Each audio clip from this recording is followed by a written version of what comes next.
ভারতে রয়েছে কেদারনাথ, আর এই কেদারনাথের এক অংশ রয়েছে ভারতের প্রতিবেশী দেশ নেপালে পশুপতিনাথ রূপে। আর এবারে আমরা সপরিবারে বেরিয়ে পড়লাম বাবা পশুপতিনাথের পুজো দিয়ে ভারতের এই ছোট্ট প্রতিবেশী দেশ নেপালটাকে একবার ঘুরে দেখব বলে। এখানে আমরা দেখলাম এক শতাব্দী প্রাচীন শহর বর্তমানেও রয়েছে ঠিক একই রকম রূপে। আর এই হলো সেই সিংহ যাকে বহুবার দেখেছি সিনেমার পর্দায়। আবার কখনো এক কাপ গরম চা খেয়েছি পাহাড়ের কোলে বসে, আর পাহাড়টাকে অনুভব করেছি একান্ত আপন মনে। কখনো আবার কনকনে ঠান্ডায় এক কাপ ব্ল্যাক কফি জুগিয়েছে উষ্ণতা। আর অবশ্যই পোখরার ফেওয়া লেকে স্থির জলে ছোট্ট ডিঙি নৌকায় চড়ে ঘুরে বেড়ানো। আর অবশ্যই থাকছে সকলে মিলে প্রচুর ছবি তোলা। আর পরিবারের সাথে থাকছে একটা পড়ন্ত বিকেল। তো আপনারাও আমার সাথে চলুন ভারতের এই ছোট্ট প্রতিবেশী দেশ নেপালটাকে একবার দেখে আসি। সুপ্রভাত সকলকে, আমি রাজু। আমাদের প্রতিবেশী দেশ নেপাল থেকে আপনাদের সকলকে জানাই স্বাগতম। আমি এখন আছি নেপালের বিখ্যাত জায়গা পোখরার ফেওয়া লেকের ধারে। আমরা ভারত থেকে নেপালের বীরগঞ্জ বর্ডার পার করে নেপালে প্রবেশ করেছি।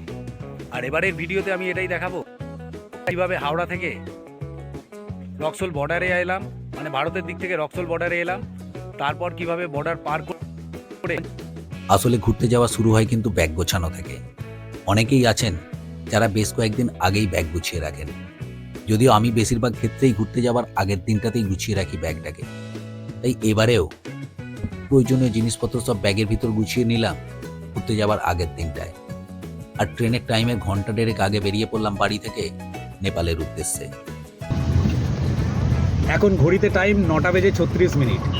আমরা এইমাত্র বাড়ি থেকে বেরিয়ে পড়লাম হাওড়া স্টেশনের উদ্দেশ্যে। হাওড়া থেকে আমাদের টিকিট বুক করা রয়েছে 13043 রক্সোল এক্সপ্রেসের। এই রক্সোল এক্সপ্রেস হাওড়া থেকে ঠিক রাত্রি 11টায় ছেড়ে যায়। আর এবারে আমার আর পম্পির সাথে রয়েছে কিরণ আর পমি।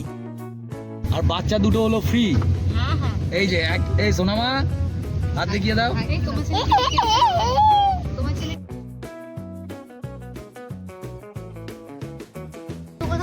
কিন্তু ব্যাপারটা হচ্ছে টিকিটটা নিয়েছো তো? দেখতে হবে, টিকিটটা দেওয়া গেলে অসুবিধা কি আছে? চালুতে চলে যাবো। চালু টিকিটে। হ্যাঁ, মিনিট 40 সময় লাগলো আমাদের হাওড়া স্টেশনে পৌঁছাতে। কিছুক্ষণের মধ্যেই আমরা জানতে পারলাম আমাদের ট্রেন আসছে 10 নম্বর প্ল্যাটফর্মে, আর আমাদের কোচ নাম্বার হলো S6। তাই আমরা পৌঁছে গেলাম 10 নম্বর প্ল্যাটফর্মে S6 কোচের সামনে। আর সেখানেই আমরা অপেক্ষা করতে রইলাম আমাদের ট্রেনের। আর সেই সুযোগে ততক্ষণে সোনামা বসে পড়েছে আমাদের ব্যাগের উপর। কি করছিস রে?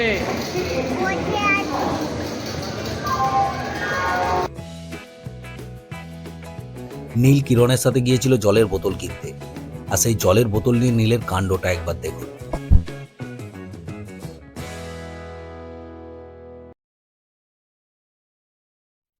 একদম সঠিক সময়ে পৌঁছে গেল আমাদের ট্রেন প্ল্যাটফর্মে। আর এখানে একটা কথা বলে রাখি, নেপাল ঘুরতে যাওয়া বেশিরভাগ পর্যটকের কাছেই প্রথম পছন্দের ট্রেন কিন্তু মিথিলা এক্সপ্রেস। আর এই মিথিলা এক্সপ্রেস সকাল 9:30 থেকে 10টার মধ্যেই পর্যটকদের পৌঁছে দেয় রক্সোলে। তাই পর্যটকেরা খুব সহজেই বর্ডার পার করে বীরগঞ্জ থেকে শেয়ার ট্যাক্সি কিংবা বাস নিয়ে সন্ধ্যার মধ্যেই পৌঁছে যেতে পারেন নেপালের রাজধানী কাঠমান্ডু। তবে এই রক্সোল এক্সপ্রেসেরও একটা বিশেষ সুবিধা আছে, বিশেষ করে হাওড়া বা কলকাতাবাসীদের কাছে, কিংবা হাওড়া বা কলকাতার কাছাকাছি যারা থাকেন তাদের জন্য। আর সেটা হলো সারাদিন নিজেদের কাজকর্ম সেরে বাড়িতে গিয়ে ফ্রেশ হয়ে হেলতে দুলতে 11টার মধ্যে হাওড়ায় পৌঁছে উঠে পড়া চলে এই রক্সোল এক্সপ্রেসটায়। ঠিক এই কারণেই আমরাও মিথিলা এক্সপ্রেস না নিয়ে এই রক্সোল এক্সপ্রেসকে চয়েস করেছি।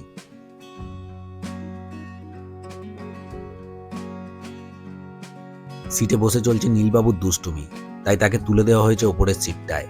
আর ঠিক সামনে থাকা আয়নাটাকে সিসিটিভির মতো কাজে লাগিয়ে তার উপরে নজরদারি চলছে।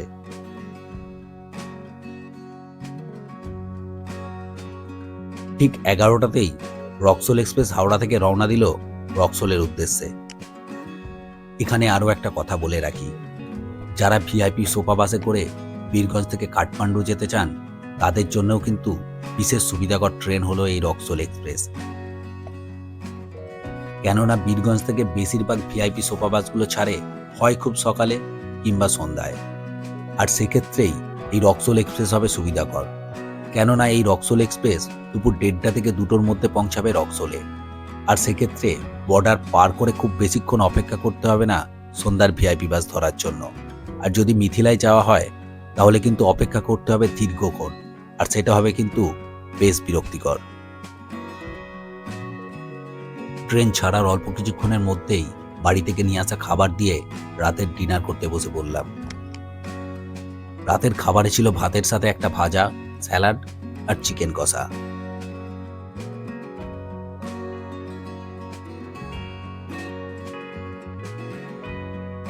খাওয়া দাওয়া সেরে ট্রেনের সিটে শটান ঘুম।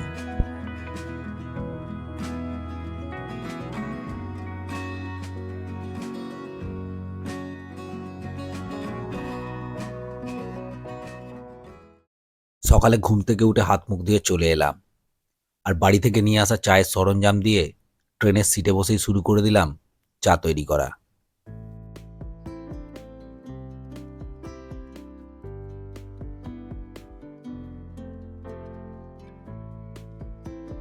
আর সেই গরম গরম চায়ের সাথে জমে উঠল ট্রেনের সিটে বসে আমাদের সকালের আড্ডা।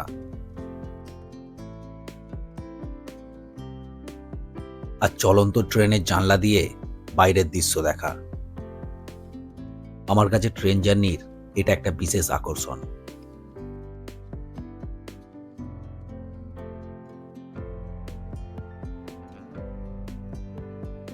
কখনো আবার চলন্ত ট্রেনের সিটে বসে চলছে নেল পালিশ পরা।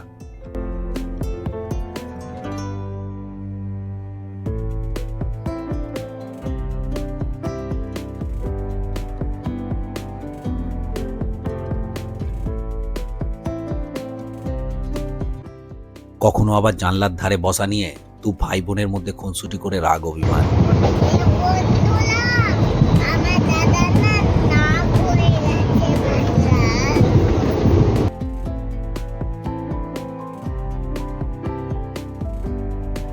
কখনো বা জানলার বাইরে এঁকে বেঁকে বয়ে যাওয়া নদী থেকে বিভোর হয়ে যাওয়া।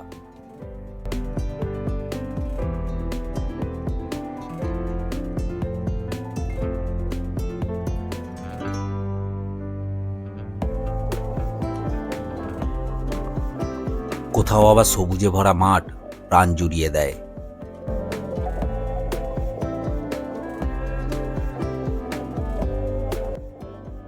হঠাৎ করে ট্রেন একবার দাঁড়িয়ে পড়লে গেটে দাঁড়িয়ে থাকা এক ভদ্রলোক একটু গল্পগুজব করে নিল গ্রামবাসীদের সাথে। तू बोल ना तू बतो ना।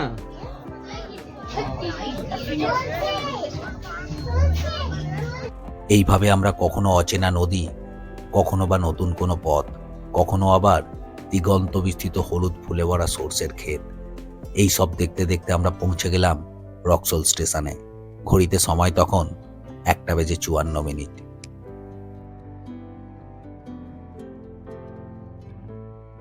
আসলে আমরা এই রক্সোল থেকে বীরগঞ্জে গিয়ে সরাসরি চলে যাব কাঠমান্ডু। আর নেপালের কাঠমান্ডু যাওয়ার জন্য সব থেকে সুবিধাজনক বর্ডার হলো এই রক্সোল বীরগঞ্জ বর্ডার। সেই জন্যই আমাদের এই রক্সোল বীরগঞ্জ বর্ডারে চলে আসা।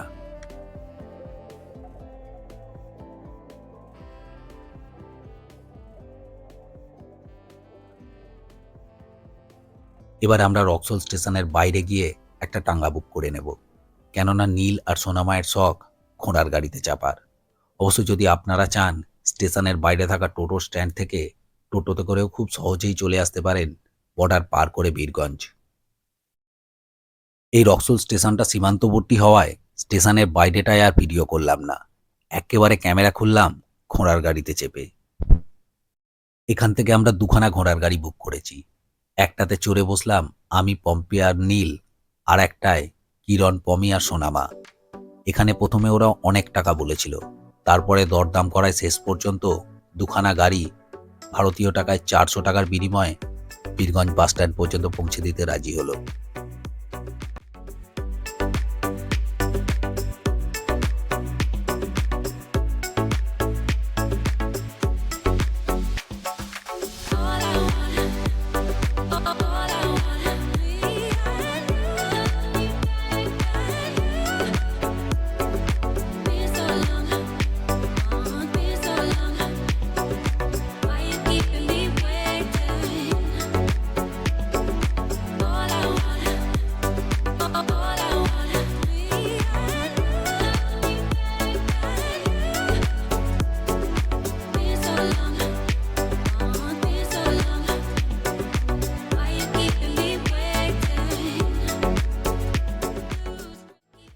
শুধু আমাদের হাওড়া বা কলকাতা না, এখানে এসে ঘোড়ার গাড়িতে চেপেও আমরা পড়লাম লম্বা ট্রাফিক জ্যামে।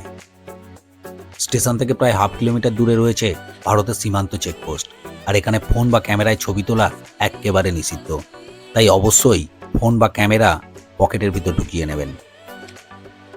এই হলো ইন্দো নেপাল সীমান্তের মৈত্রী স্তম্ভ, আর এই স্তম্ভে সন্ধ্যার সময় লাইট জ্বললে পরে দারুণ সুন্দর লাগে। এখানে কর্মরত সেনাবাহিনীর থেকে পারমিশন নিয়ে এই জায়গাটাকে ঘুরে দেখতে পারেন, এমনকি ছবিও তোলা যেতে পারে। আমি তো পারমিশন পেয়েছিলাম, জানি না আপনারাও পারমিশন পাবেন কিনা।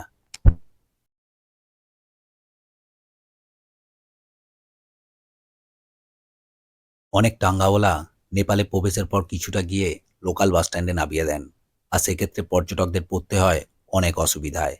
তাই আমি বলবো অবশ্যই টাঙ্গায় চড়ার সময় টাঙ্গাওয়ালাকে বলে দেবেন আমরা ভানুচক কিংবা নিউ বাস পার্কে নামবো, কিংবা যদি বাস বুক করা থাকে তাহলে অবশ্যই বাস অপারেটরের সাথে ওনাদের কথা বলিয়ে দেবেন। সেক্ষেত্রে কোনো রকমের সমস্যার মুখে পড়তে হবে না।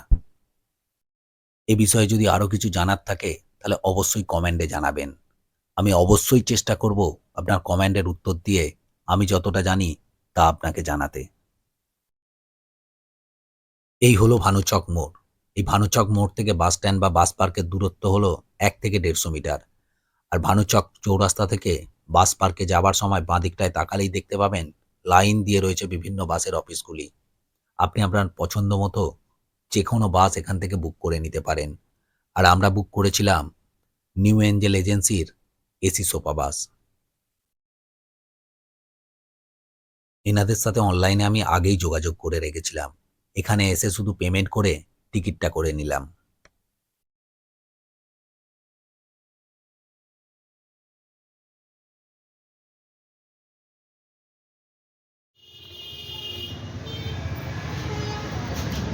सर आपका नाम?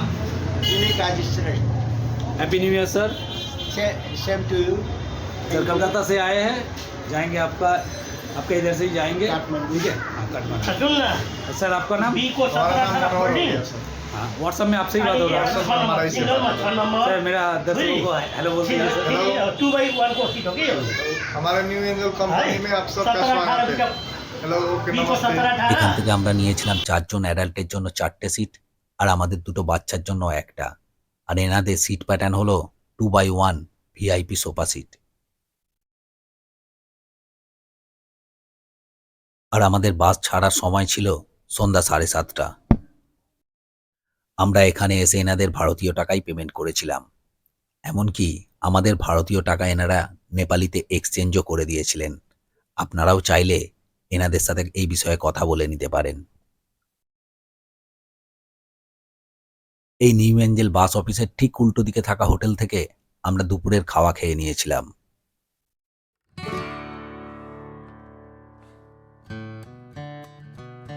দুপুরে খাওয়া দাওয়ার পরে আমাদের প্ল্যান ছিল একটা টোটো বুক করে এই বীরগঞ্জ শহরটাকে একবার ঘুরে দেখার। এই বীরগঞ্জেও বেশ কয়েকটা জায়গা রয়েছে ঘুরে দেখার মতো, তবে সেই সব ভিডিও থাকছে আমার নেপাল ভ্রমণের পরের পর্বে। আর সেই ভিডিও আপলোড হওয়ার সাথে সাথেই আপনার কাছে পৌঁছানোর জন্য অবশ্যই সাবস্ক্রাইব করে নিতে হবে আমার এই চ্যানেলটাকে, আর অবশ্যই প্রেস করে দিতে হবে ঘন্টার ছবি দেওয়া বাটনটাকে, যাতে করে সেই ভিডিওটা আপলোড হওয়ার সাথে সাথেই আপনার কাছে পৌঁছে যায়। আর আমার এই ভিডিওটা ভালো লাগলে অবশ্যই একটা লাইক দিতে ভুলবেন না। ভালো থাকবেন, সুস্থ থাকবেন, আর এতক্ষণ ধরে আমার এই ভিডিওটা দেখার জন্য আপনাকে জানাই অসংখ্য ধন্যবাদ।